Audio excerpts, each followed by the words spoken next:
चरण को करूं सप्रेम प्रणाम। अशुभ हरन मंगल करन धनी श्रीदेव चंद्र जी नाम। श्री प्राणनाथ निज मूलपति श्री मिहिराज सुनाम। तेज कुंवरी श्यामा युगल को पल पल करूं प्रणाम। पिया जी को पल पल करूं प्रणाम। प्रथम लागू दो चरण को धनिये न छुड़ा यो खिन। नाक तली लालेड़िया मेरे जीव के जीवन। इन पांव तले पड़ी रहूं धनी नजर खोलो बातून। पलना वालूं निरखूं नेत्रे मेरे जीव के जीवन। मेरे जीव के जीवन।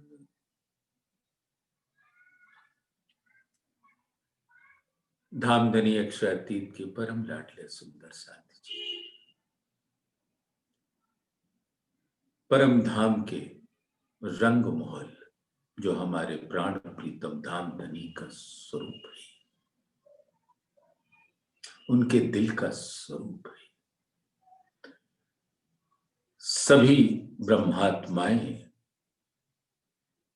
प्रथम भोम के पांचवी कोल मूल मिलावे की हवेली में विराजमान है। अर्श की हकीकत का वो खिलवत है, खिलवत खाना है,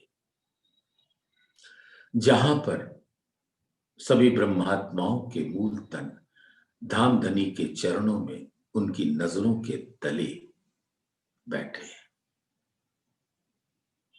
और आप सभी ऐसे प्यारे लाडले धामधनी के लाडले सुंदर साथ के कोमल चरणों में इस आत्मा के दिल का प्रेम भरा सिजदा कबूल कीजिए। प्रणाम जी सुंदर साथ, प्रणाम जी। धामधनी हम सब ब्रह्मात्माओं को रास का रंग पिलाने के वास्ते, यानी अपने प्रेम का रंग पिलाने के वास्ते जो रस से भरपूर है, ऐसी विध विध की करिश्मा करते हैं कि उनके अंदाज को देखकर दिल प्रफुल्लित हो उठता है। इस संसार में आत्माएं आई धामधनी के संग, धामधनी अपने संग हमको लेकर आए अपने आवेश स्वरूप से। श्री प्राणनाथ जी मूल मिलावे की हकजात के स्वरूप, जुगल स्वरूप, ब्रह्म सृष्टियों का स्वरूप, परम धाम का वो अद्भुत स्वरूप अपने दिल में लिए मूल स्वरूप के हुक्म का स्वरूप, मूल स्वरूप की नजर के संग आवेश स्वरूप होकर इस संसार में अवतरित हुए। आज भी सुंदर भरत खंड में, सुंदर श्री बुंदेलखंड में, सुंदर श्री परनामी ने सुंदर श्री कुम्मट जी साहब को स्वरूप, उसमें हमारे प्राण प्रीतम श्री जी साहब जी मेहरबान श्री प्राणनाथ साक्षात इंद्रावती जी के दिल में बैठे हैं, जो उस मानव तन को धारण किए हैं जिनका नाम कभी मिहिरराज ठाकुर हुआ करता था। अब तो वो साक्षात हमारे धामधनी नूर जमाल अक्षरातीत का तन है, इसलिए उस तन को अब हम अक्षरातीत का तन कहते हैं, ना कि मिहिरराज ठाकुर का तन। जब धामधनी ने इंद्रावती जी के दिल में अपने कदम रखे, तो तन दिल अर्श एक किए, हके कदम धरे दिल में। वो तन भी, इंद्रावती का दिल भी अर्श हो गया, जहां पे हमारे प्राण प्रीतम के सुंदर कोमल गौर उज्जवल गहरी लालक लिए हुए चरण कमल पधारते हैं, तो वो तन भी महिमा के लायक है, और दिल तो धामधनी का सुंदर अर्श है। और जहां अर्श है वहीं हक जात है, और जहां हक जात है वहां जुगल स्वरूप अपनी ब्रह्म सृष्टियों के संग परम धाम के हर नूरी स्वरूप के संग विराजते हैं। और जिसने भी खुले दिल से पूर्ण ईमान, विश्वास, यकीन, श्रद्धा, समर्पण के संग उस पर फिदा हुआ, वो तो धामधनी का हो गया। धामधनी भी उनको अपने दिल में बिठा लेते हैं, क्योंकि वो मूल से ही हक जात के स्वरूप हैं। उन्हीं को ये बल मिलता है, इश्क का बल, जो वो हक जात का स्वरूप होने के अधिकारी होते हैं। वही समर्पित होते हैं, वही पूर्ण ईमान रखते हैं, पूर्ण श्रद्धा रखते हैं, अटूट विश्वास, जरा भी चल विचल नहीं होता। ऐसे सभी सुंदर साथ को प्यार सहित धामधनी वाणी में झीलने का आह्वान देते हैं। परिक्रमा ग्रंथ प्रकरण 28 में पशु पंखियों का इश्क स्नेह, हमारे मूल तन जो ब्रह्म सृष्टियां कहलाती हैं, अर्श की अरवाहें कहलाती हैं, अर्श के मोमिन कहलाते हैं, धामधनी के नूर तन रखते हैं, धामधनी का दिल ही उनके दिलों में लहराता है। अनंत सागरों के साथ वो हर सागर के रस में मगन रहती हैं, डूबती रहती हैं, उसी में झीलती हैं, उसी में उनका खान पान होता है। कैसा अद्भुत नजारा है परम धाम का। लेकिन जब उन रूहों ने धामधनी से इच्छा जाहिर की कि अक्षर ब्रह्म के खेल को देखने के लिए, धामधनी ने समझाया, मत जाओ, ये अक्षर का, हमारे नूर जलाल का खेल तुम्हारे देखने लायक नहीं है, तुम्हारे देखने योग्य ये बिल्कुल नहीं है, मत जाओ। लेकिन हम हमेशा अपने इश्क के बल पर कूदते रहते थे कि हमें अक्षर के खेल में कोई नुकसान नहीं होगा। यानी हम किसी भी तरह से अपने मूल को भूलेंगे नहीं, और भूल बैठे।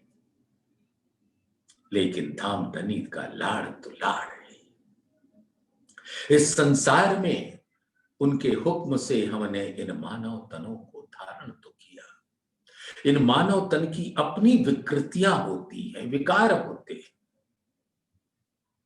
उसमें तन का कोई अपना योगदान स्वतंत्र योगदान नहीं होता।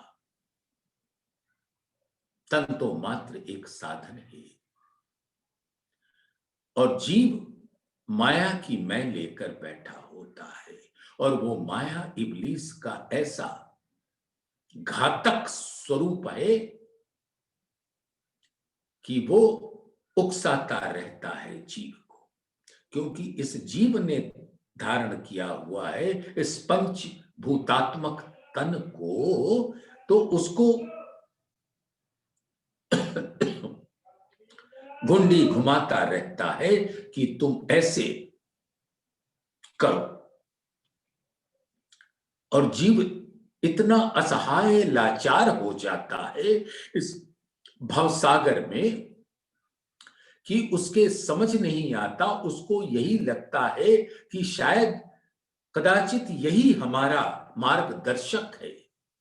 वो माया के स्वरूप इब्लीस को ही अपना मार्गदर्शक मान लेता है और जैसे जैसे वो भटकाता जाता है, जीव भटकता जाता है और अपने तन को आदेश देता जाता है और तन न जाने कितने विकार ग्रस्त कृत्यों में फंस जाता है और फंसकर वो तन जर्जर हो जाता है।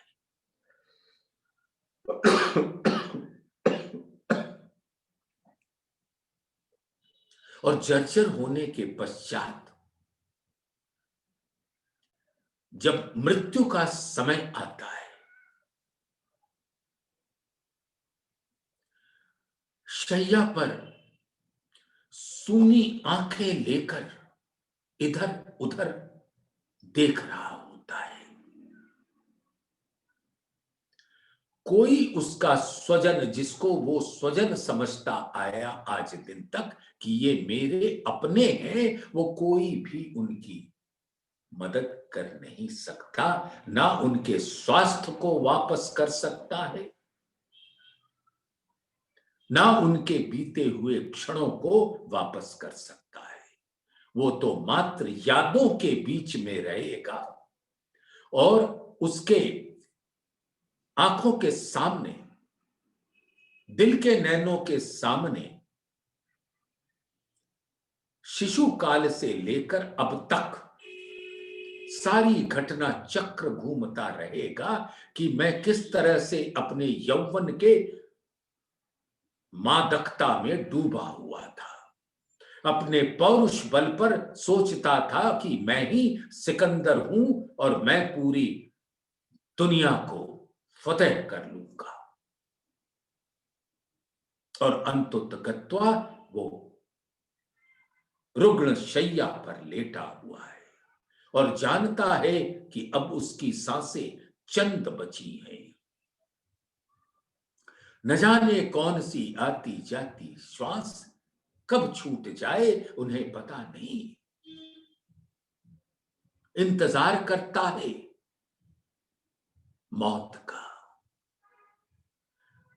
अरे हर व्यक्ति अगर जीव इंतजार करे अपने धाम धनी का, तारतम वाणी के प्रकाश में अपने प्राण प्रीतम अक्षरातीत नूर जमाल का इंतजार करे, तो नूर जमाल तो इतने मेहरबान है कि वो वैसे ही उसके हृदय के अंदर, हृदय के नैनों के अंदर प्रकट हो जाएंगे।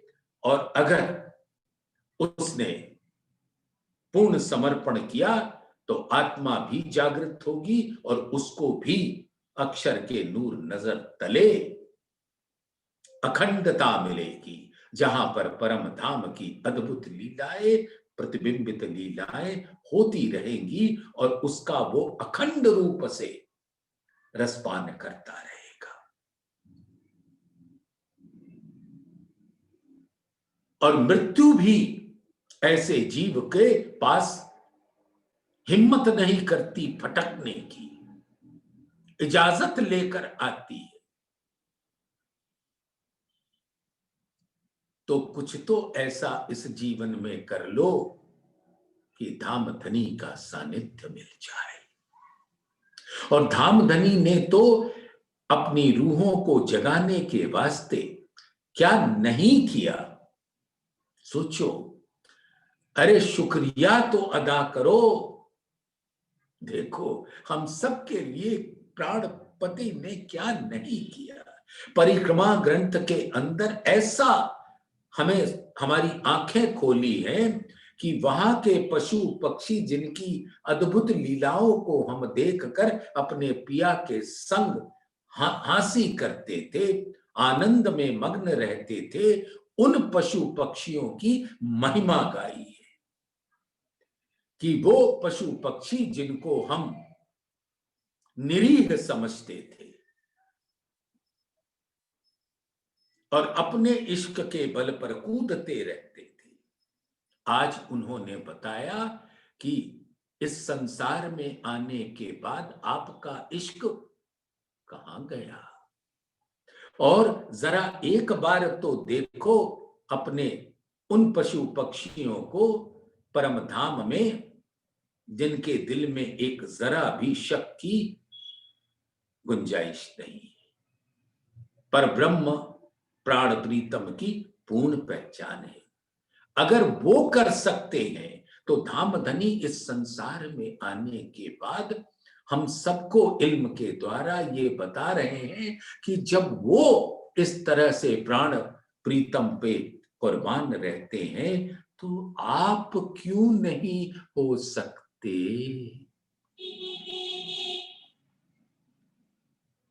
ये अद्भुत तुलनात्मक विवरण किया है, हमारे हृदय के नैनों के सामने वो सारा रील घुमा दिया हमारे परम धाम का कि किस प्रकार से पशु पक्षियों का इश्क है, धाम धनी का स्नेह उन पर उतरता है, लाड़।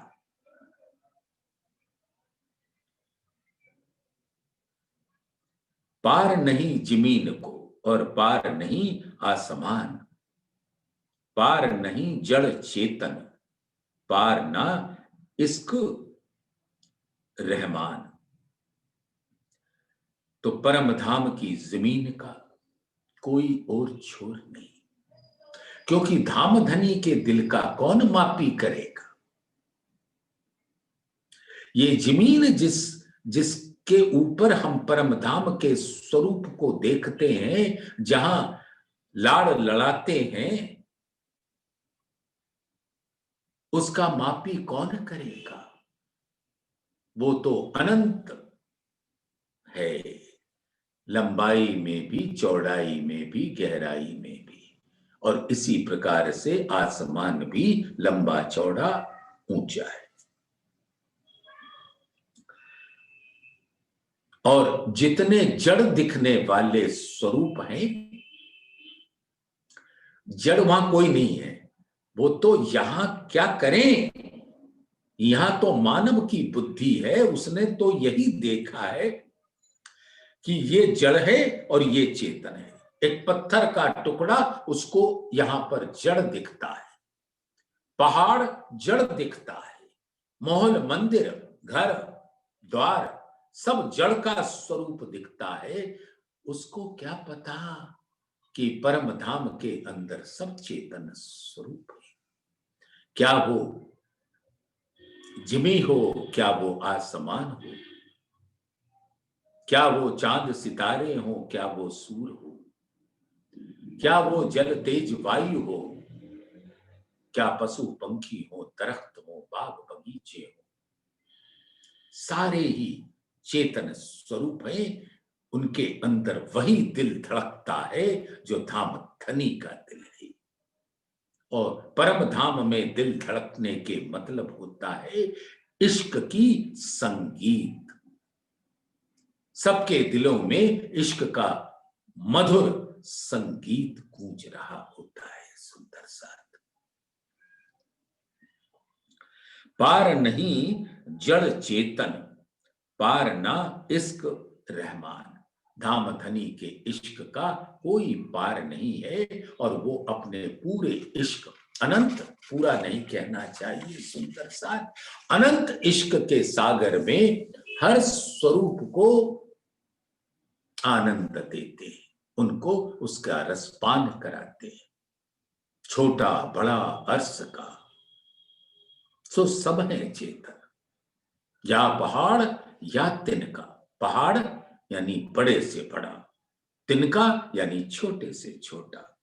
हर स्वरूप धामधनी के नूर का स्वरूप है, धामधनी का नूर का आकार है और धामधनी का दिल रखता है, और वही चैतन्यता है जो नूर का गुण होता है। आप सब सुंदर साथ नूर के गुण से, नूर के गुणों से भली भांति परिचित हैं।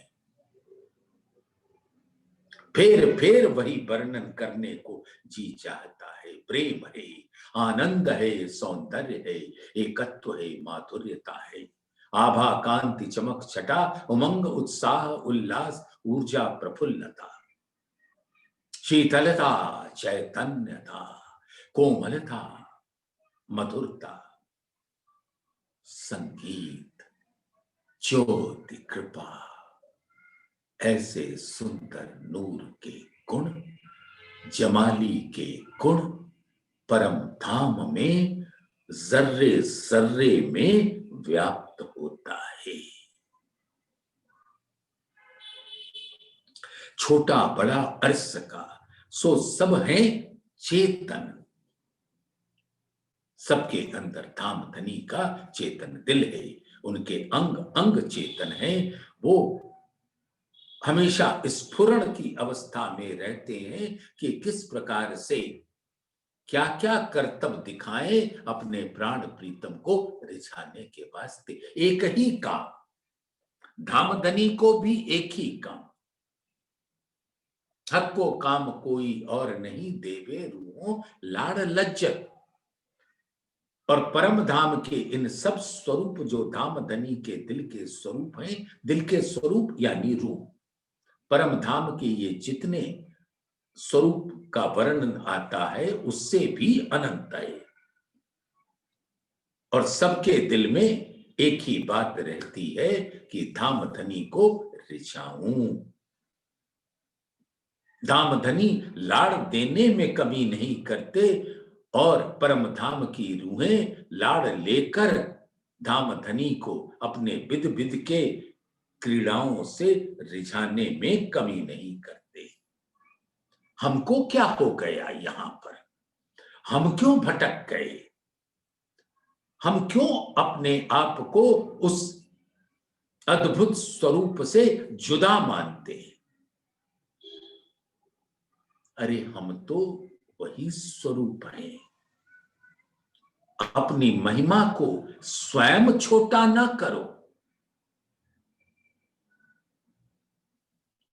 पहचान इश्क अंग में इन विध बका वतन। अब सबके दिल के अंदर धामधनी का इश्क है, और सभी पशु पक्षियों की, सभी रूहों को अपने इश्क के रहमान धामधनी की पहचान है, पूरी पहचान है, और इसमें शक की कोई गुंजाइश नहीं। जल में जीव बसत हैं, वाह सो सुंदर शोभा अमान। जल के जितने भी प्राणी हैं, चाहे मत्स्य हो, कच्छ हो, मुर्ग हो, मेढक हो, मगरमच्छ हो, तो मछलियां हो, कछुए हो, जलमुर्ग हो, मेढक हो, ऐसे अनंत नाम गिनाए जा सकते हैं, लेकिन सबके स्वरूप ऐसे नूरी हैं, सुंदर साथ। तो धामधनी उनको कैसे रस पिला सकते हैं? सोचो सुंदर साथ। जिस जल में वो रहते हैं, वो जल धामधनी के दिल का स्वरूप होता है। जैसे आठों सागरों का जल हो, महानद का जल हो, जमुना जी का जल हो, हौज कौसर का जल हो, गुप्ता गुप्त परम धाम के चिमी से प्रकट होता हुआ चह बच्चों का जल हो, नहरों का जल हो, सब जल धाम धनी के दिल का स्वरूप है, रूह है, आत्मा है, चेतन है, अद्भुत है, नूर का रंग है, नूर का रस है। और उसके अंदर ये जो नूरी तन धारण करने वाले अनंत रंगों से झिलमिलाते हुए ये सारे प्राणी हैं जल के, उनकी सुंदरता का वर्णन नहीं किया जा सकता। अनंत सौंदर्य का, सौंदर्य के स्वरूप होते हैं वो। और धामधनी कैसे रस पिलाते हैं? क्योंकि वो जल ही धामधनी के दिल का बहता हुआ अनंत सागरों का रस होता है। और उस सागर में धामधनी खुद होते हैं। और वो सारे जल के जीव यानी जल के प्राणी धामधनी को रिझाने के वास्ते उनके इर्द गिर्द घूमते हैं। और आपको पता सुंदर साथ, वो जल में जो धामधनी का स्वरूप है, जैसे इस संसार में अर्श का जल है ये इल्म, और इस इल्म में बैठा कौन? धामधनी हक बैठे इन इल्म में। पाक न हो ये इन पानिए, चाहिए अर्श का जल। यही है अर्श का जल, निज बुद्धि से उतरा हुआ धामधनी के दिल का वो इल्म सागर। और उस सागर से सब सागर अरस परस होते हैं और उसमें धामधनी विराजते हैं। और जिसने भी इस इल्म को अपने दिल के अंदर धारण कर लिया, उसका दिल अर्श हो गया। हक बैठे इन इल्म में, तो दिल अर्श हुआ मोमिन। जाको हक इलम पहुंचिया, तिन हुआ सब दीदार। अंतर कछुए ना रहा, वो पहुंचिया नूर के पार। निराकार के पार थे, तिन पार के भी पार। यहां पर अब परम धाम के स्वरूप को सुंदर साथ अपने हालात का जायजा लेने के लिए आपको धामधनी परम धाम के हर स्वरूप पशु पक्षी का सौंदर्य क्या है और उनकी लीला क्या है, उससे हमको अवगत करा रहे हैं, याद दिला रहे हैं। हम भूले हैं तो याद करो। तो धामधनी, जैसे हम पाटघाट पे जाते हैं तो धामधनी के संग हम जल क्रीड़ा करते हैं, उछालते हैं जल को, और मधुर हास्य की शीतल लीला करते हैं। लेकिन धामधनी उससे अनंत गुना मानो जल के जीवों के संग जल का स्वरूप होकर उनके साथ लीला करते हैं। और वो जल ही सब प्राणियों के, जल के प्राणियों का आहार होता है। वही उनका खान पान होता है, वही शयन होता है, वही लीला होती है। ये जल के पशु पक्षियों को जरा देखो तो सही, किस प्रकार से धामधनी उनको रिझाते हैं और वो रीझते हैं। धामधनी अपना लाड़ पिलाते हैं और वो सब धामधनी के संग अरस परस होकर लीला में डूबे रहते हैं। और वो जल कभी खत्म तो होता नहीं, जल में ही वो रहते हैं, यानी वो तो धामधनी के दिल में ही रहते हैं। हम कहाँ चले गए, हमको क्यों भूल गई? ये धामधनी उन जीवों की, उन प्राणियों की, जल के प्राणियों की महिमा बखान करके हमको जगा रहे हैं कि तुम भी जागो सुंदर साथ, अब जागने का अवसर आ गया है। ऐसा अवसर ना पहले कभी था। चौथे दिन से जो शुरू हुआ इस छठे दिन तक, उसके पहले न कभी था, न आगे कभी होगा। जागो जागो जागो। ये इल्म ऐसे वचन जागृत जो जगावत तत खिन। एक क्षण भी नहीं लगेगा जब आप अपने मूल स्वरूप में जागृत हो जाओ।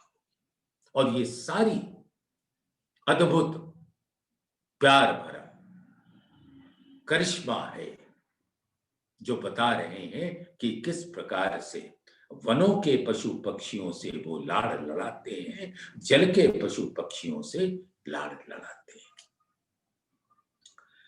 तो फौज बांध आगू धनी खेल करें कई तान।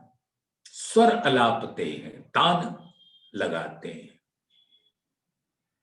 मानो जल तरंग बज रहा हो, और सबके सब धामधनी को रिझाने में लगे रहते हैं। मत्स्य कच्छ मुरग मेढक कई रंग करें अपार, जुदी जुदी बानी बोलत स्वर राखत एक समार। सब स्वर पुराते हैं, कोई बदरंगा नहीं होता, कोई बेताला नहीं होता। सबके स्वर एक मधुर संगीत की लहरी में पिरोए हुए होते हैं। सुंदर साथ, यहां पर तो हम सुंदर साथ अपनी अपनी में लगे रहते हैं। वाणी के भी विद विद के अर्थ करते हैं। उनके अंदर सिर्फ एक ही रंग है, वो है इश्क का, प्रेम का। बस उस रंग को देखना है और उसमें गर्क होना है, बस। और धामधनी को तो बस वर लेना है, उनकी दुल्हन होना है। फिर तो धामधनी अपनी दुल्हन के वास्ते अपना दिल ही हासिल कर देते। तो मत्स्य कच्छ मुरग मेढक कई रंग करें अपार। उनके नूरी रंगों का तो हिसाब ही नहीं है, अपरंपार। जुदी जुदी बानी बोलत। इस संसार में सुंदर साथ आपने संगीत वाद्यों को देखा होगा। अरेंजर्स होते हैं जो इतने हजारों वाद्यों को एक साथ एक स्वर में पिरोकर बजाते हैं और सब उनके दिग्दर्शन पे बजते हैं। और गाने वाले भी, कोई सोलो होता है, कोई कोरस होता है, लेकिन सबके स्वर एक लय ताल में, एक स्वर में बंधे होते हैं। कोई इधर उधर नहीं भटकता।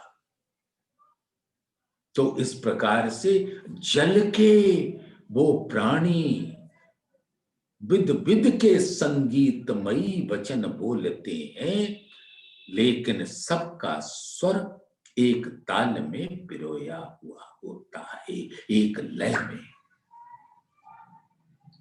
कई रंगों गुन गावते सब स्वर बांधे रसाल। और विद विद के स्वर है। संगीत परम धाम के अंदर अनंत स्वरों से प्रकट होता है। इस संसार में तो 7 मूल स्वर होते हैं, फिर उससे परमुटेशन, कॉम्बिनेशन लगा लिया जाता है। सारे गामा पाधा नी, ये 7 स्वर 7 शून्य से उठते हैं। और परम धाम के आगे तो ये शून्य का कोई मतलब नहीं होता। और परम धाम के, धाम धनी के दिल से जो स्वर निकलते हैं, जिस स्वरों से ये परिपूर्ण होते हैं जल के प्राणी, तो कहते हैं कई रंगों, स्वर के कई रंग होते हैं।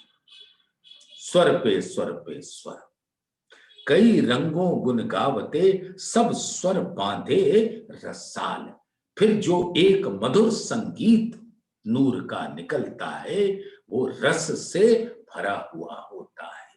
कोई भी उसको जब सुनते हैं तो मानो मदहोशी छाई रहती है।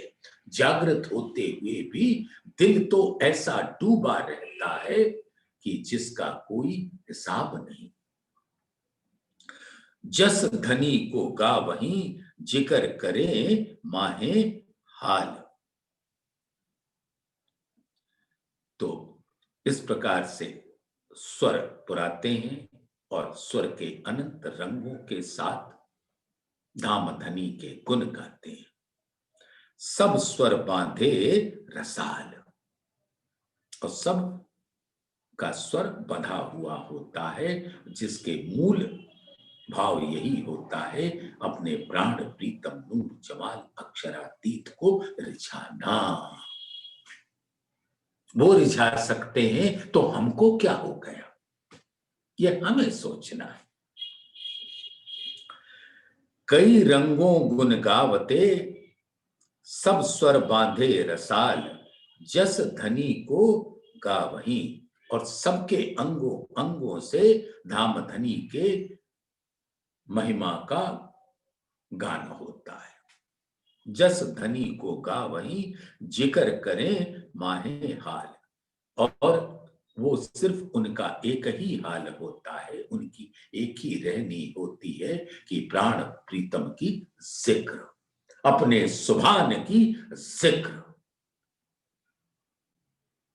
बस जिक्र करो धाम धनी का। उन वतनी सो गुज कीजिए, जो खेचे तरफ वतन। प्रेमे में भीगे रहिए, जो उपजे आनंद घन। बस, और हमें इस संसार में क्या लेना क्या देना। हम लेने क्या आए थे, देने क्या आए थे। वो तो धाम धनी की महिमा है कि हम देने ना लेने आए थे ना देने आए थे, हम तो सिर्फ देखने आए थे। और धाम धनी ने हमारे हाथों से सबको मुक्ति का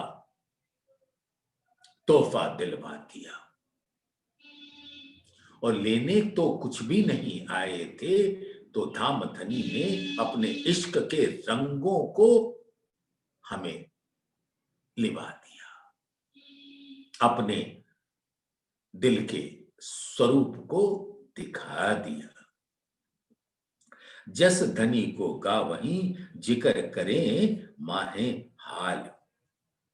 तो ऐसे जल के पशु पक्षी सभी धाम धनी के गुणों को अपने दिल में रखते हैं और उसमें मस्त रहते हैं, अलमस्त।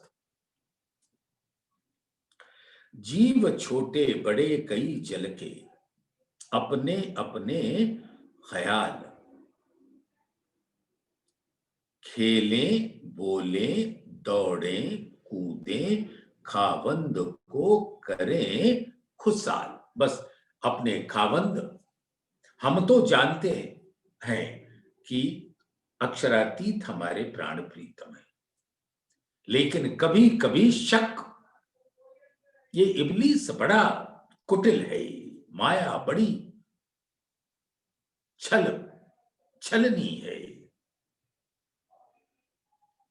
इसके छल में ना पड़ना। ये तो अच्छे अच्छों को जीत के बाजी हारी वाला स्थिति पैदा कर देती है।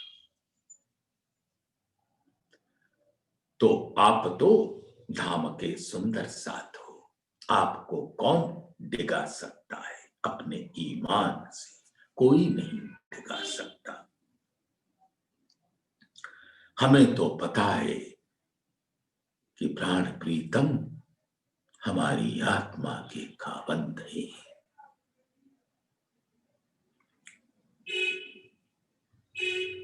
तो जीव जल के, प्राणी जल के सभी पशु पक्षी, छोटे हैं बड़े हैं बहुत बड़े हैं, बहुत छोटे हैं। सबका अपना अपना विचार होता है धाम धनी को रिझाने का। सुंदर साथ रामायण का वो प्रसंग याद आता होगा जब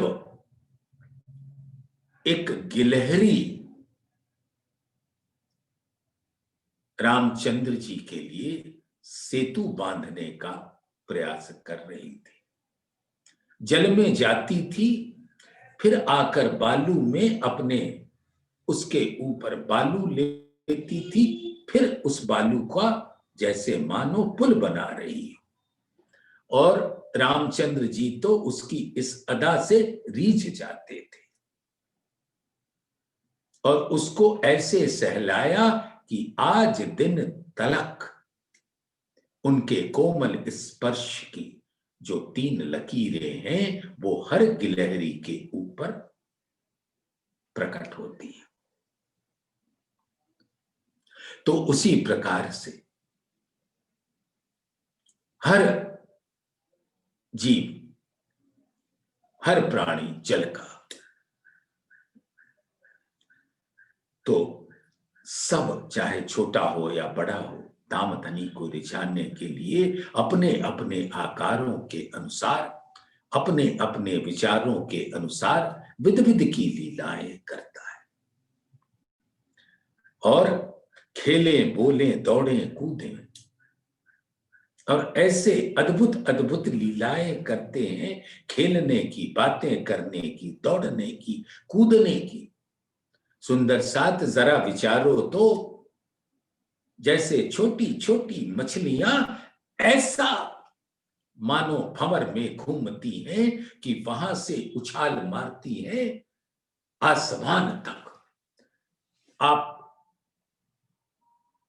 जलरौस पे खड़े होइए और देखिए कि जल के जीव, सभी सभी जल के पशु पक्षी प्राणी जल के अंदर क्रीड़ा करते करते, जल रूपी राज्य को रिझाते रिझाते वो सारे स्वरूप मानो पर लग गए हों, अपने अनंत रंगों के साथ, नूर के रंगों के साथ जल की सतह से कूद कर आसमान को छूते हैं और मानो परम धाम के अंतर जिमी से लेकर आसमान के बीच में वो सारे जल के जीव अपने नूरी रंगों से झिलमिला रहे हो। और धाम धनी उस उनके अद्भुत प्रेम की आधिक्यता को देखकर फिदा होते हैं। खेले बोले दौड़े कूदे खाबंद को करें खुशाल। और इन सब का लब्बो लबाब है धाम धनी को रिझाना।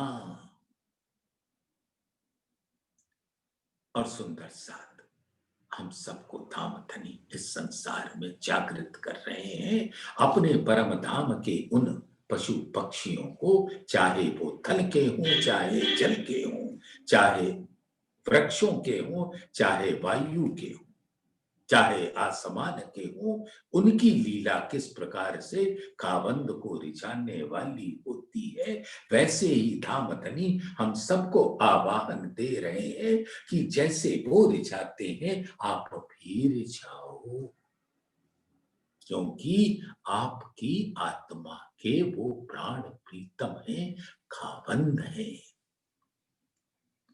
अनेक जानवर जल के सो केते लेऊं नाम, जल किनारे रटत हैं प्यू जस आठों जाम। तो ऐसे अनंत स्वरूप धारण करने वाले जल के ये जानवर हैं, पशु हैं, पक्षी हैं, प्राणी हैं, उनके केते केते नाम इस संसार में लेऊं। ये तो यहां पर आई हुई ब्रह्म सृष्टियों को जगाया जा रहा है, वो देख लेंगी सब पशु पक्षियों को सुरता के द्वारा। महामती जी तो बस उनको एक डोर पकड़ा रही है। अनेक जानवर जल के सो केते लेऊं नाम, जल किनारे रटत हैं पीयू जस आठों जाम। बस धाम धनी की महिमा का गुण गाते रहते हैं। जल रौस पर जल चबूतरे पर जल पर जिमी से आसमान के बीच में बस धाम धनी धाम धनी धाम धनी। और उनके मुख से निकला हुआ स्वर पुराया हुआ सब एक स्वर होकर धाम धनी की महिमा गाते, यश गाते।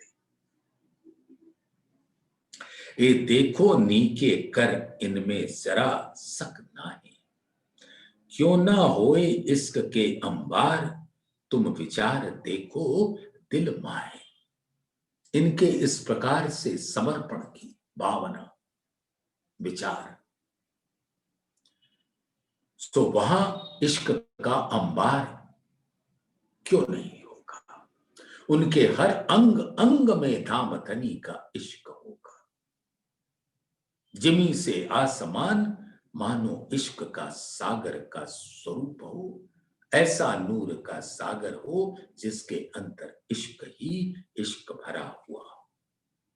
ये देखो नेक नीके कर सुंदर साथ, अपना दिल लगा के देखो, दिल से देखो, चितवन से देखो।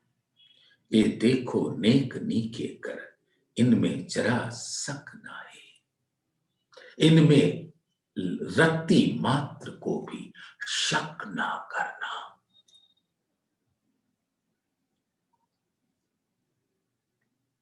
शक तो जीत के बाजी हारी वाला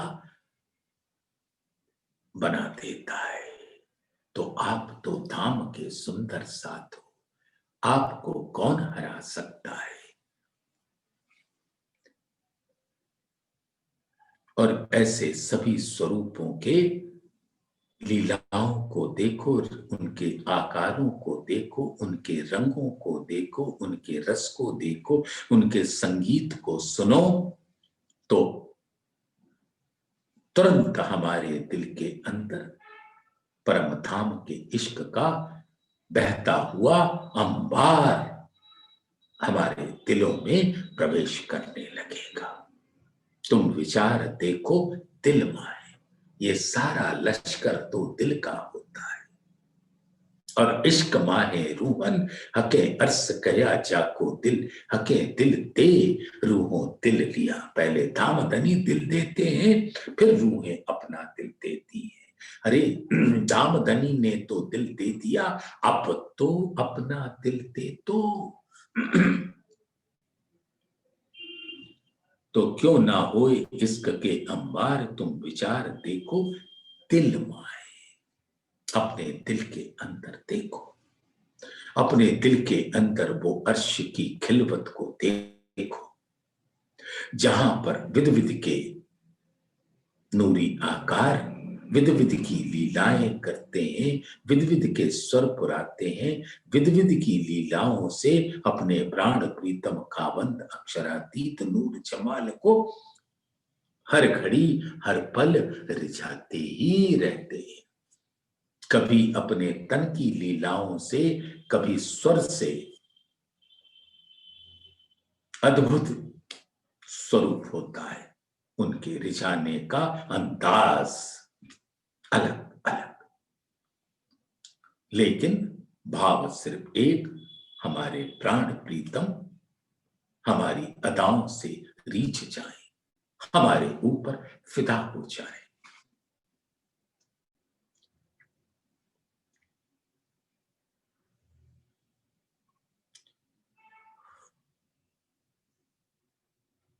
और हम सुंदर साथ इस संसार में ऐसा नायाब इल्म लेकर भी हम क्यों नहीं हर घड़ी हर पल धाम धनी के प्रेम में डूबे रहते। यही तो बताने के वास्ते धाम धनी ने परिक्रमा ग्रंथ के इस प्रकरण में बयान किया है कि पशु पक्षियों का इश्क का स्वरूप क्या है और स्नेह कैसा है एक दूसरे से और दामधनी के साथ।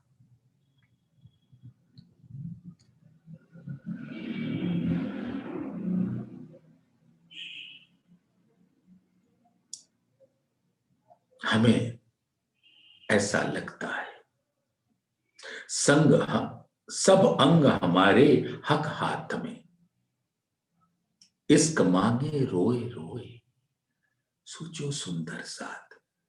परम धाम में हमारा तन ही इश्क का तन है, यहां हुक्म का तन है, लेकिन हम अपने अंदर इस इल्म को लेकर इश्क का अनुभव कर सकते हैं। लेकिन हमारी क्या हालात हो गए कि हम अपने इश्क को धाम धनी से मांग रहे हैं जिस इश्क के बल पर कूदते थे।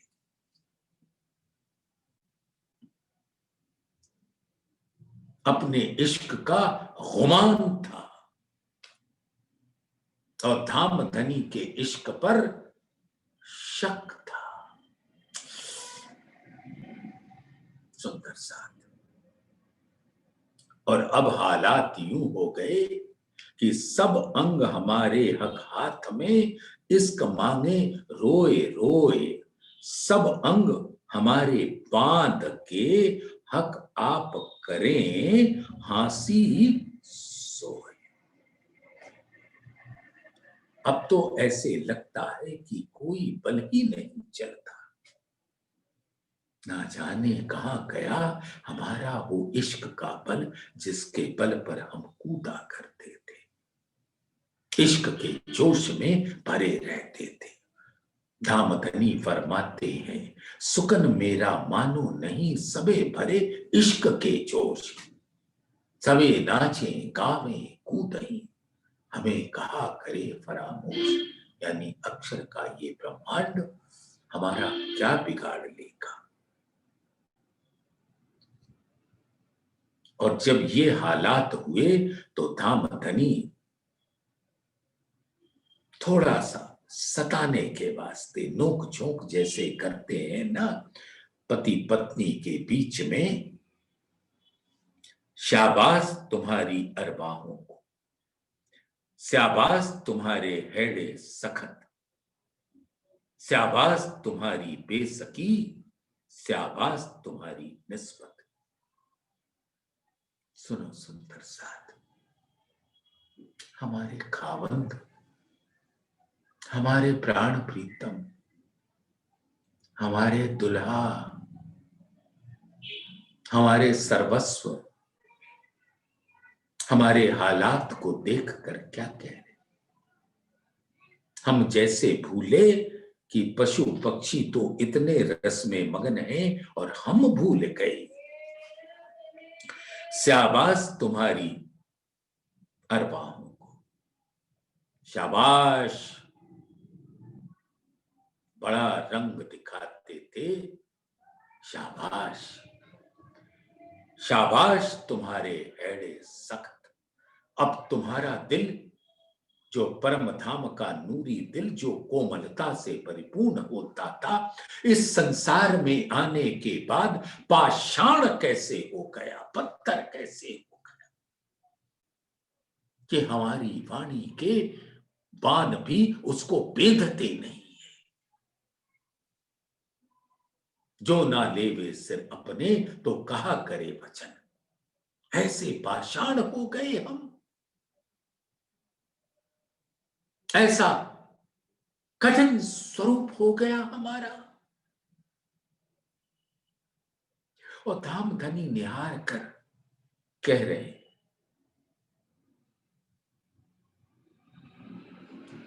कि शाबाश रूहों, बहुत वादे करके आए थे, क्या हुआ।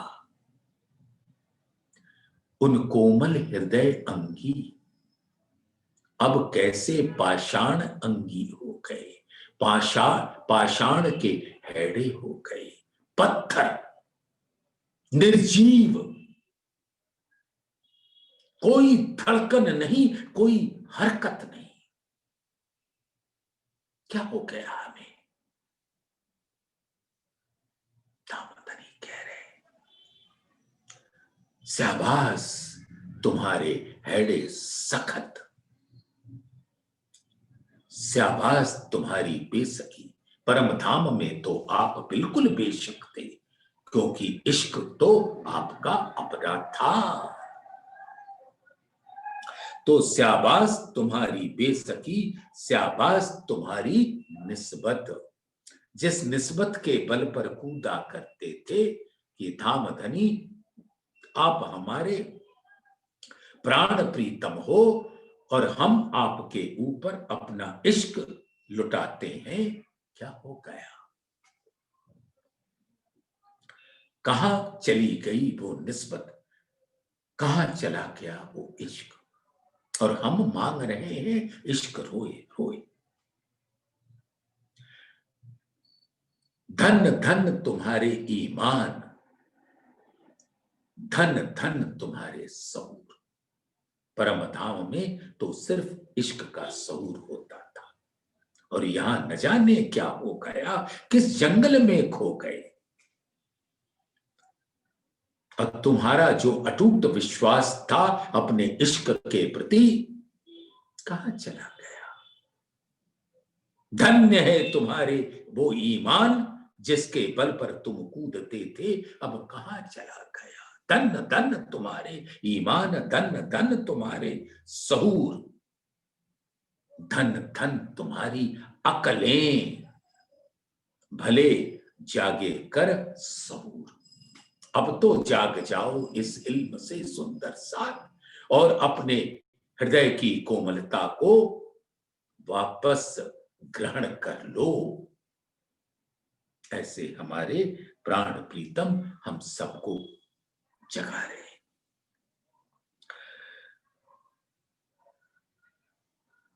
ये दिलों को बेंधता है सुंदर साथ।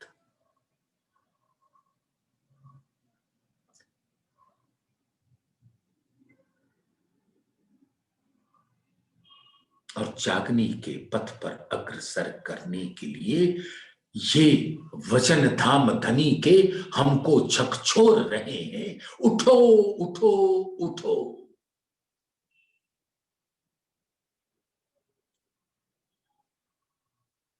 जो जरा इन जिमी का तिन सब में इश्क, और परम धाम के अंदर सर्रे सर्रे में धाम धनी का इश्क है।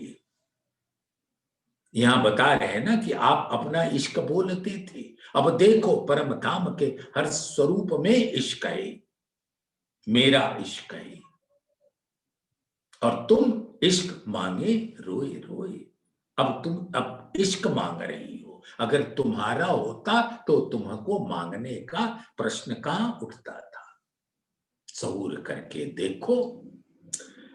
जो जरा इन जिमी का तिन सब में इश्क, ए चेतन इन भांत के। दामदनी का दिल लहराता है, सबके दिलों के अंदर दामदनी का दिल धड़कता है, स्पंदन होता है उस इश्क के संगीत का सब स्वरूपों के अंदर। ए चेतन इन भांत के कछु जाने ना बिना हक, उनको धामधनी के अलावे कुछ और मालूम ही नहीं। और इस संसार में आने के पश्चात धामधनी को छोड़कर सब कुछ मालूम है हमें। हम बहुत ज्ञानी हो गए, न जाने कहां कहां के ज्ञान लेकर मानो कूद रहे हो। अरे धिक्कार है ऐसे बुद्धि पर, धिक्कार है ऐसे समय पर, जिसने आपको, मेरे अंगनाओं को, जिनसे हमारा लाड़ है, उनको भ्रमित कर दिया। ना सुंदर साथ, ऐसे धिक्कार के भागी हमें तो कतई नहीं होना। सो सुंदर साथ, हम प्रण ले ले, कि धाम धनी आपके अलावे हमारे दिल में कोई और रहता ही नहीं। परख लो जितना परखना है, कसौटी पे कस लो, अब तो हम आपको नहीं छोड़ेंगे। आपके इल्म को धारण करके आपने हमारे दिल को अर्श कर देना है, उसमें विराज जाना है और उसके सुगंध की में हमें हर घड़ी हर पल उसकी संगीत लहरी को सुनते रहना है। तो जो जरा इन जिमी का तिन सब में इश्क, ए चेतन इन भांत के कछु जाने ना बिना हक, कछु जाने ना बिना हक। पशु पंखी बन जिमिए तले ऊपर है चित, क्या जाने मूड मुसाफ की रमूजे इशारत। अब परम धाम के जो पशु पक्षी हैं, चाहे जल के अंदर हो चाहे जल के ऊपर हो, चाहे आसमान में उड़ते हो या जिमी से आसमान पर उड़ उड़कर धाम धनी के हर स्वरूप का रसपान करते हो। पशु पंखी बन जिमी, और जितने ये वृक्षों के स्वरूप हैं, जिमी का स्वरूप है, तले ऊपर है चित, आसमान है, जिमी है, 25 पक्ष है, अनंत पक्षों का स्वरूप है। उसके बारे में यहां के जीव जो अनेक धर्म ग्रंथों के अटकल के ज्ञान में फूले रहते हैं, इल्म चतुराई खूबी अंग की, मोहे यही पट लिखिया अंकुर, यही न देवे देखने मुझे मेरे दुल्हे के मुख का नूर। यहां इस संसार में जीवों को क्या हो रहा है और आत्माएं उसको देखकर अचंभित है। आत्मा तो दृष्टा है, अलग है, लेकिन अचंभित है।